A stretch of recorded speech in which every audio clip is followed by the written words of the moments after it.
আমরা চেয়েছিলাম সে বাংলাদেশকে কিছু দিবে, ভালো শিক্ষা অর্জনের মাধ্যমে দেশে একজন সম্পদ হিসাবে তাকে গড়ে তোলা হয়েছিল। তার মা বাবা অত্যন্ত কঠোর পরিশ্রম করে তার পেছনে সময় দিয়ে ভালো একটা দেশের সম্পদ হিসেবে গড়ে তুলছিল, কিন্তু আজকে তাকে এভাবে লাশ হয়ে আসতে হবে এটা আমরা কেউ আশা করিনি, কখনো কল্পনাও করিনি। আমরা চাই খুনির দৃষ্টান্তমূলক শাস্তি হোক। আমার ভাগ্নে অনেক আশা করে বিদেশে গেছে, পড়াশোনা করবে, পিএইচডি করবে, তার মা বাবার মন উজ্জ্বল করবে, ঠিক আছে মুখ, কিন্তু পারে নাই। আর আমরা দৃষ্টান্তমূলক শাস্তি চাই। আমরা খুবই মর্মাহত। যুক্তরাষ্ট্রের মতো একটা দেশ যদি ওখানে যদি সিকিউরিটি যদি না পায় তাহলে কোথায় যায় পাবে?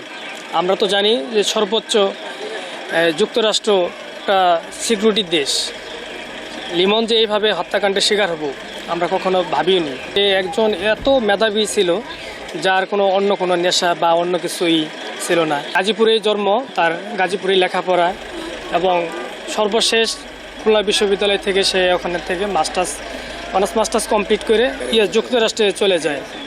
যুক্তরাষ্ট্র প্রায় 2 বছর ধরে গেছে, তার কিন্তু আসার কথা।